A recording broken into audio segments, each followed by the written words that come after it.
ಕರ್ತನಾದ ಯೇಸು ಕ್ರಿಸ್ತನ ನಾಮದಲ್ಲಿ ಮತ್ತೊಮ್ಮೆ ಈ ಸಂಚಿಕೆಯ ಮೂಲಕ ನಿಮ್ಮನ್ನು ಸಂಧಿಸುವುದು ಬಹಳ ಸಂತೋಷ.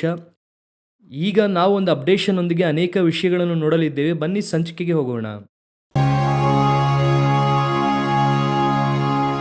ಮೊದಲನೇದಾಗಿ ಅಪ್ಡೇಷನ್ ಯಾವುದರ ಕುರಿತಾಗಿ ಅಂದರೆ ವಾರ್ ಕುರಿತಾಗಿ, ಅಂದರೆ ಇಸ್ರಾಯೇಲ್ ಪ್ಯಾಲೆಸ್ಟೈನ್ ಕಾನ್ಫ್ಲಿಕ್ಟ್ ಎನ್ನುವಂಥದ್ದು ಹಾಗೆ ದಾಟಿ ಅಲೆಕ್ಸಾ ಫ್ಲೆಡ್ ಎಂಬುದಾಗಿ ಕಳೆದ ವರ್ಷ ಅಕ್ಟೋಬರ್ 7ನೇ ತಾರೀಕಲ್ಲಿ ಆರಂಭವಾದ ವಾರ್ ಇಂದು ಹಾಗೆ ಎಕ್ಸ್ಟೆಂಡ್ ಆಗುತ್ತಾ ಇದೆ. ಎಷ್ಟರ ಮಟ್ಟಿಗೆ ಎಕ್ಸ್ಟೆಂಡ್ ಆಗುತ್ತಾ ಇದೆ ಎಂಬುದಾಗಿ ನೋಡುವುದಾದರೆ ನಾವು ಇದರ ಕುರಿತಾಗಿ ಆಗಲೇ ಮಾತನಾಡಿದ್ದೇವೆ. ಇದು ಥರ್ಡ್ ವರ್ಲ್ಡ್ ವಾರ್ ಆಗುವುದಕ್ಕೆ ಅವಕಾಶ ಇದೆ, ನಾವು ಅದರ ಕಡೆಗೆ ಹೋಗುತ್ತಾ ಇದ್ದೇವೆ ಎಂದು ಹೇಳಿದ್ದೆವು.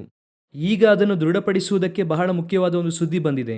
ಏನು ಬಂದಿದೆ ಎಂಬುದಾಗಿ ನೋಡುವುದಾದರೆ ಟರ್ಕಿಯ ಡಿಫೆನ್ಸ್ ಮಿನಿಸ್ಟರ್, ಆ ಟರ್ಕಿ ದೇಶದ ಡಿಫೆನ್ಸ್ ಮಿನಿಸ್ಟರ್ ಅಕರ್ ಅವರು ಹೇಳಿದ್ದಾರೆ, ಇನ್ನೊಂದು ಸಾರಿ ಡಿಕ್ಲರೇಷನ್ ಆಫ್ ವಾರ್ ಎಂಬುದಾಗಿ ಇಲ್ಲ, ನಾವು ಆಲ್ರೆಡಿ ಥರ್ಡ್ ವರ್ಲ್ಡ್ ವಾರ್ಗೆ ಬಂದಿದ್ದೇವೆ, ಇನ್ನು ವಾರ್ ಬರುತ್ತದೆ ಎಂಬುದಾಗಿ ಹೇಳುತ್ತಾರೆ ಎಂದು ಅಂದುಕೊಳ್ಳಬೇಡಿ, ಆಲ್ರೆಡಿ ನಾವು ಥರ್ಡ್ ವರ್ಲ್ಡ್ ವಾರ್ ಅಲ್ಲಿ ಇದ್ದೇವೆ ಎಂದು ಅವರು ಹೇಳಿದ್ದಾರೆ.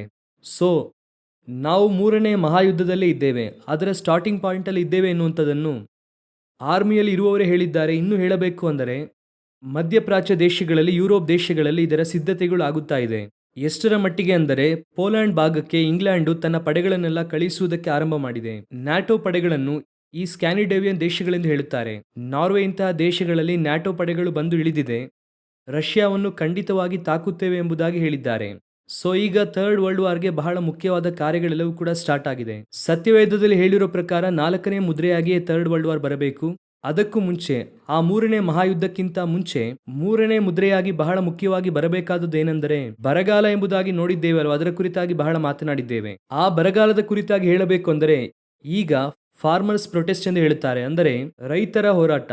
ನಾನು ಭಾರತದಲ್ಲಿ ನಡೆಯುವುದರ ಕುರಿತಾಗಿ ಹೇಳುತ್ತಿಲ್ಲ, ನಾನು ಹೇಳುತ್ತಾ ಇರುವುದು ಯುರೋಪ್ ಆದ್ಯಂತ ಎಲ್ಲಾ ಕಡೆ ನಡೆಯುತ್ತಾ ಇದೆ. ಜರ್ಮನಿ, ಫ್ರಾನ್ಸ್ ಎಲ್ಲಾ ಕಡೆಗಳಲ್ಲೂ ಕೂಡ ಅವರು ಯುರೋಪ್ ಪಾರ್ಲಿಮೆಂಟ್ಗೆ ಮುತ್ತಿಗೆ ಹಾಕಿ ಎಲ್ಲಾ ಕಡೆ ಪ್ರೊಟೆಸ್ಟ್ ಮಾಡುತ್ತಾ ಇದ್ದಾರೆ.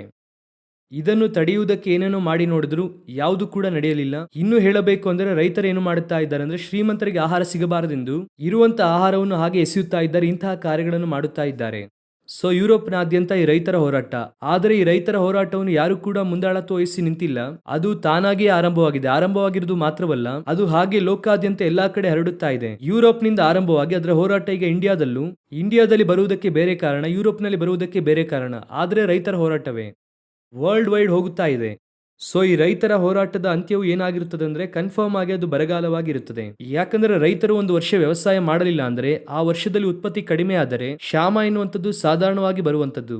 ಈಗಾಗಲೇ ಯುದ್ಧವೆಲ್ಲವೂ ಕೂಡ ಆರಂಭವಾಗಿರುವುದರಿಂದ ರೆಡ್ ಸಿ ಭಾಗದಲ್ಲಿ 70 to 80% ವ್ಯಾಪಾರವು ಬಾಧಿಸಲ್ಪಟ್ಟಿದೆ, ಹಡಗು ಪ್ರಯಾಣ ಮಾಡದೇ ಇರುವುದರಿಂದ. ಸೊ 3ನೇ ಮುದ್ರೆಯ ಮುಖ್ಯವಾದ ಕಾರ್ಯಗಳು ಆರಂಭವಾಗಿ ಉತ್ತುಂಗಕ್ಕೆ ಹೋಗುತ್ತಾ ಇದೆ. ಏನೋ ನಮ್ಮ ಭಾಗದಲ್ಲಿ ಸ್ವಲ್ಪ ಕಡಿಮೆ ಇರುವ ಹಾಗೆ ಕಾಣಿಸಬಹುದಾದರೆ ಇನ್ನು ಕೆಲವೇ ತಿಂಗಳುಗಳಲ್ಲಿ ನಮಗೂ ಇಂತಹ ಕಾರ್ಯಗಳು ತಿಳಿಯುವುದಕ್ಕೆ ಅವಕಾಶ ಇದೆ. ಆದರೆ ನಮಗೆ ಈಗ ಸ್ಪಷ್ಟವಾಗಿ, ಯಾಕೆ ಇಂಡಿಯಾದ ಸ್ಟ್ಯಾಟಿಸ್ಟಿಕ್ಸ್ ಅಲ್ಲೇ ಅಕ್ಕಿಗೆ ಕ್ಷಾಮ ಇದೆ ಎಂಬುದಾಗಿ ನಮಗೆ ಸುದ್ದಿ ತಿಳಿಸಲ್ಪಟ್ಟಿದೆ, ನಾವು ಅದನ್ನು ಪೇಪರ್ ಅಲ್ಲಿ ನೋಡಿದ್ದೇವೆ. ಹಾಗೆ ಇರುವಾಗ ಇಂತಹ ಕಾರ್ಯಗಳು ವರ್ಲ್ಡ್ ವೈಡ್ ಹೋಗುವಾಗ ಈ ಕ್ಷಾಮದ ಉತ್ತುಂಗಕ್ಕೆ ನಾವು ಹೋಗುತ್ತಾ ಇದ್ದೇವೆ. ಅಟ್ ದ ಸೇಮ್ ಟೈಮ್ ಈ ಒಂದು ಯುದ್ಧವು ಕೂಡ ಒಂದು ಕಡೆ ಸಿದ್ಧವಾಗುತ್ತಾ ಇದೆ, ಎಲ್ಲ ದೇಶದವರು ಕೂಡ ಸಿದ್ಧವಾಗುತ್ತಾ ಇದ್ದಾರೆ. ಇದರಲ್ಲಿ ನೀವು ನೋಡುವುದಾದರೆ ಈ ಇಸ್ರಾಯೇಲ್ ಪ್ಯಾಲೆಸ್ತೀನ್ ಸಮಸ್ಯೆಯಲ್ಲಿ ಒಂದು ಬಹಳ ಮುಖ್ಯವಾದ ಹಂತವನ್ನು ದಾಟುತ್ತಾ ಇದೆ, ಈ ಯುದ್ಧವು ದಾಟುತ್ತಾ ಇದೆ. ಯಾಕಂದ್ರೆ ಈಗಾಗಲೇ ನಾವು ಅದರ ಕುರಿತು ಮಾತನಾಡಿದ್ದೇವೆ. ಇದು ಹಾಗೆ ಇಸ್ರೇಲ್ ಹಮಾಸ್ ಸಮಸ್ಯೆಯನ್ನು ದಾಟಿ ಹಿಜ್ಬುಲ್ಲಾ ಸಮಸ್ಯೆಯಾಗಿ ಮಾರ್ಪಟ್ಟು ಹಿಜ್ಬುಲ್ಲಾವನ್ನು ತಾಕುವುದಕ್ಕೆ ಆರಂಭಿಸಿದ್ದಾರೆ, ಅಂದ್ರೆ ಲೆಬನಾನ್ ತಾಕುವುದಕ್ಕೆ ಆರಂಭಿಸಿದ್ದಾರೆ. ಈಗ ಇಲ್ಲಿ ನಡೆಯುತ್ತಾ ಇದೆ ಅಂದ್ರೆ ದಕ್ಷಿಣ ಭಾಗದ ಕಡೆಯ ಭಾಗ ರಾಫಾ ಎಂಬುದಾಗಿ ಹೇಳುತ್ತಾರೆ, ಆ ರಾಫಾ ಪಟ್ಟಣದಲ್ಲಿಯೇ ನಡೆಯುತ್ತಾ ಇದೆ. ರಾಫಾ ಯಾವುದೆಂದ್ರೆ ಇಸ್ರೇಲಿನ ದಕ್ಷಿಣ ಭಾಗಕ್ಕೂ ಈಜಿಪ್ಟ್ಗೂ ನಡುವೆ ಇರುವಂತಹ ಲಾಸ್ಟ್ ಪಟ್ಟಣವಾಗಿದೆ. ಈಗ ಅದನ್ನು ದಾಟಿ ಅವರು ಈಜಿಪ್ಟ್ಗೆ ಹೋಗಲಿದ್ದಾರೆ. ಇಸ್ರೇಲ್ ಹೋಗುತ್ತದಾ ಅಂದರೆ ಹೋಗುತ್ತದೆ.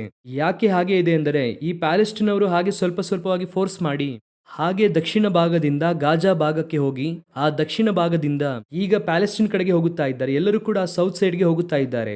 ಸೊ ಇಸ್ರೇಲ್ ಅನ್ನು ಈಗ ಈಜಿಪ್ಟ್ ಎದುರಿಸುತ್ತಾ ಇದೆ. ಈ ರೀತಿ ಎಲ್ಲರೂ ಬರುತ್ತಾ ಇದ್ದಾರೆ ಎಂದು ಈಗ ಏನು ಹೇಳುತ್ತಾ ಇದ್ದಾರೆ ಅಂದರೆ ಈ ಯುದ್ಧವು ನಮ್ಮ ಮೇಲೆ ನಡೆಸುವಂತ ಯುದ್ಧವಾಗಿ ಮಾರ್ಪಡುತ್ತಿದೆ, ನಾವು ಇಸ್ರೇಲ್ಗೆ ವಿರುದ್ಧವಾಗಿ ಯುದ್ಧದಲ್ಲಿ ಇಳಿಯುತ್ತೇವೆ ಎಂದು ಹೇಳುತ್ತಿದ್ದಾರೆ. ಸೊ ಇದು ನೆಕ್ಸ್ಟ್ ಲೆವೆಲ್ಗೆ ಹೋಗುತ್ತಾ ಇದೆ. ಸಿರಿಯಾ, ಇರಾನ್, ಇಸ್ರಾಯೇಲ್ ಅನ್ನು ದಾಟಿ ಈಗ ಈಜಿಪ್ಟ್ ಕೂಡ ಯುದ್ಧಕ್ಕೆ ಬರುವುದಕ್ಕೆ ಆರಂಭ ಮಾಡಿದೆ. ಇದರ ನಡುವೆ ಜೋರ್ಡಾನಿನ ಪ್ರಿನ್ಸ್ ಅಂದರೆ ಯೋರ್ದಾನಿನ ಅರಸನು ಏನೆಂಬುದಾಗಿ ಹೇಳಿದ್ದಾರೆ ಅಂದರೆ ನಾನು ಅಮೆರಿಕದ ಅಧ್ಯಕ್ಷರೊಂದಿಗೆ ಮೇಲ್ಭಾಗದ ಕುರಿತಾಗಿ ಕೈ ಕೊಡುವುದಿಲ್ಲ. ಅದು ಯಾವುದನ್ನು ಸೂಚಿಸುತ್ತದೆ ಅಂದರೆ ಮತ್ತೆ ಅವರು ಯುದ್ಧಕ್ಕೆ ಇಳಿಯಲಿದ್ದಾರೆ. ಯಾವುದು ಹೇಗೋ 3ನೇ ಮಹಾಯುದ್ಧವು ನಮ್ಮ ಕಣ್ಮುಂದೆ ಬಹಳ ಸ್ಪಷ್ಟವಾಗಿ ನಡೆಯುತ್ತಾ ಇದೆ. ಅದರ ಆರಂಭದ ಹಂತಕ್ಕೆ ನಾವು ಬಂದಿದ್ದೇವೆ. ಇದರ ನಡುವೆ ಬರಗಾಲ ಉತ್ತುಂಗಕ್ಕೆ ಬರಲು ಆರಂಭವಾಗಿದೆ. ಈ ಕ್ಷಾಮದ ಪರಿಣಾಮವು ಈ ವರ್ಷದ ಅಂತ್ಯದೊಳಗೆ ನಾವು ಅಧಿಕವಾಗಿ ನೋಡುತ್ತೇವೆ. ಇನ್ನೊಂದು ಬಹಳ ಮುಖ್ಯವಾದ ವಿಷಯವನ್ನು ನಾವು ನೋಡಲಿದ್ದೇವೆ.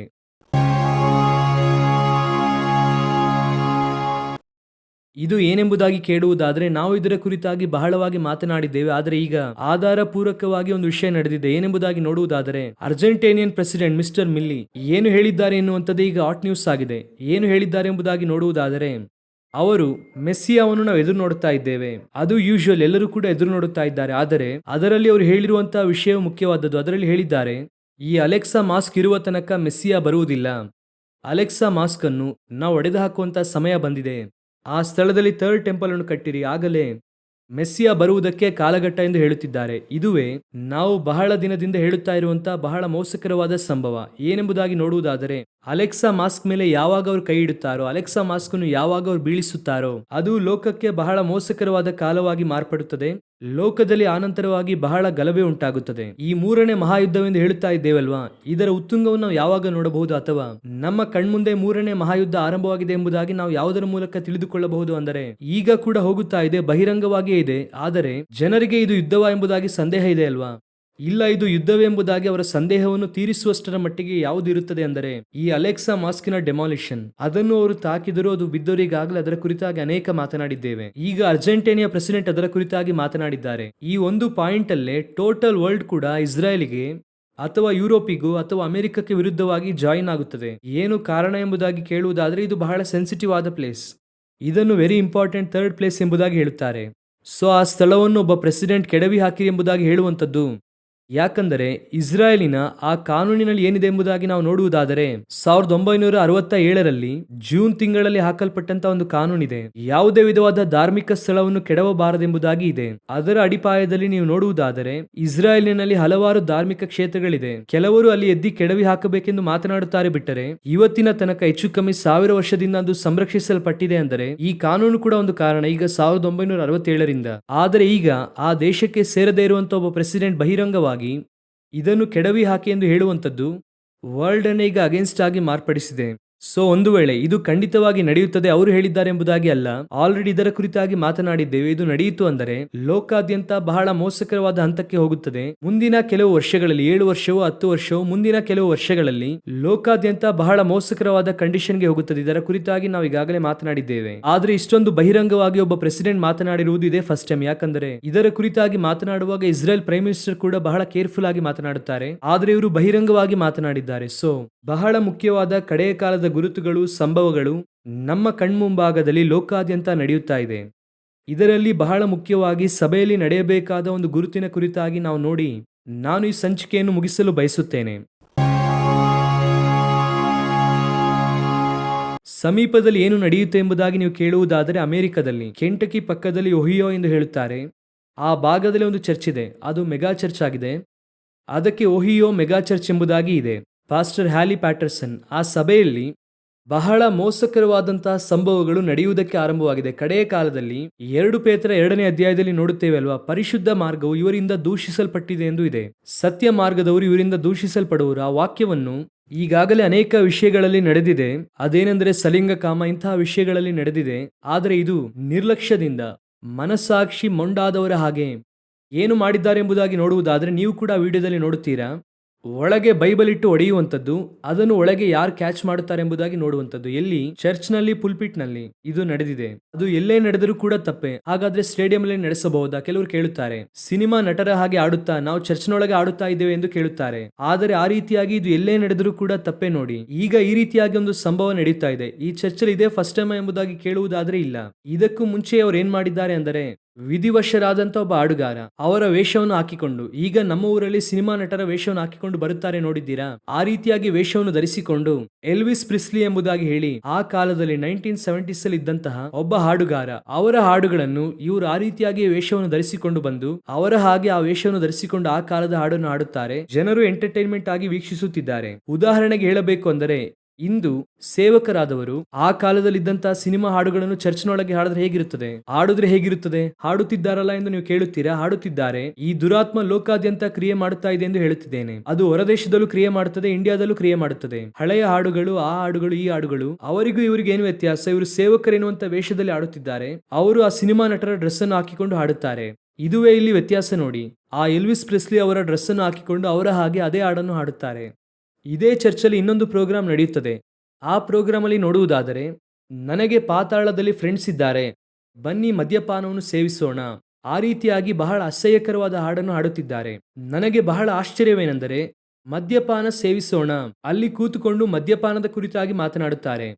ಇದೇ ಕಾಲಘಟ್ಟದಲ್ಲಿ ತಮಿಳುನಾಡಲ್ಲಿ ಒಬ್ಬರು ಹಾಡುತ್ತಾರೆ, ಬೋಧೆಯ ಕುರಿತಾಗಿ ಸಭೆಯಲ್ಲಿ ಆ ಬೋಧೆಯನ್ನು ಉಂಟು ಮಾಡುವ ಹಾಗೆ ಹಾಡನ್ನು ಹಾಡುತ್ತಾರೆ. ಈ ಸ್ಪಿರಿಟ್ ಎಲ್ಲಿದೆ ಎಂಬುದಾಗಿ ಚೆನ್ನಾಗಿ ಗಮನಿಸಿರಿ. ಇನ್ನೂ ಕೂಡ ನೀವು ಎಚ್ಚರವಾಗದೇ ಇದ್ದರೆ ಸಭೆ ಎನ್ನುವಂಥದ್ದು ಬಹಳ ಮೋಸಕರವಾದ ಕಂಡೀಷನ್ಗೆ ಹೋಗುತ್ತದೆ. ಬಹಳ ಮುಖ್ಯವಾದವರು ಇವರ ಕುರಿತಾಗಿ ಸರಿ ಹೇಗಾದ್ರೂ ಕೆಟ್ಟು ಹೋಗಲಿ ಎಂಬುದಾಗಿ ಮೌನವಾಗಿದ್ದಾರೆ. ಅವರು ಹಾಗೆ ಇರುವಂತದ್ದು ಒಳ್ಳೆಯದು. ಅವರು ಗವಿಯೊಳಗೆ ಇರುವಂತಹ ಪ್ರವಾದಿಗಳು. ಆದರೆ ಇದನ್ನು ಖಂಡಿಸಬೇಕಾಗಿರುವುದು ಅವಶ್ಯ. ಇಲ್ಲ ಅಂದರೆ ಇದುವೇ ಮಾಡೆಲ್ ಎಂಬುದಾಗಿ ಹೇಳಿ ನಾಳೆಯ ದಿನ ಯುವ ತಲೆಮಾರು ಇದನ್ನು ಫಾಲೋ ಮಾಡುವಂತ ಹಂತಕ್ಕೆ ಬರುತ್ತಾರೆ.